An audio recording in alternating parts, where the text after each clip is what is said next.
ଆପଣ ଦେଖିଥିବେ କିଛି ଜଣଙ୍କ ବେକ ପଛପଟ ବହୁତ କଳା ଦାଗ ରହିଥାଏ। ଯେତେ ଚେଷ୍ଟା କଲେ ବି ସଫା ହୁଏନି। ଆପଣଙ୍କ ପାଇଁ ଖାସ୍ এই ଭିଡ଼ିଓଟି। ଯେଉଁମାନଙ୍କ ବେକ ପଛପଟ କଳା ଦାଗ ରହୁଛି, ସଫା ହେଉନି, ମୁଁ ଆପଣଙ୍କୁ ଗୋଟିଏ ରେମେଡ଼ି ବତାଉଛି। ଆପଣ ସେ ରେମେଡ଼ିଟା ଘରେ ବନେଇବେ, ବନେଇକି ସେ ଜାଗାରେ ଲଗେଇବେ।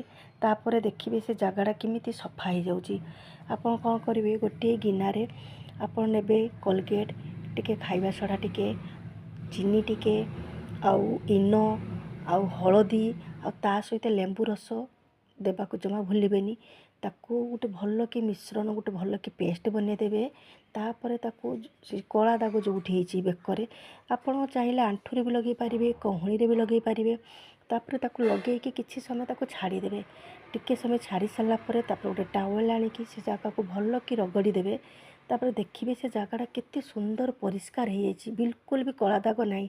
ଆପଣଙ୍କୁ ଏଇ ଭିଡ଼ିଓଟା ମୁଁ କରିକି ଦେଖାଉଛି। ଦେଖନ୍ତୁ ଆପଣଙ୍କ ସାମ୍ନାରେ ଏ ବେକର ପଛପଟ କେତେ କଳା ଜମିଥିଲା, କିନ୍ତୁ କେତେ ସୁନ୍ଦର ସଫା ହେଇଗଲା।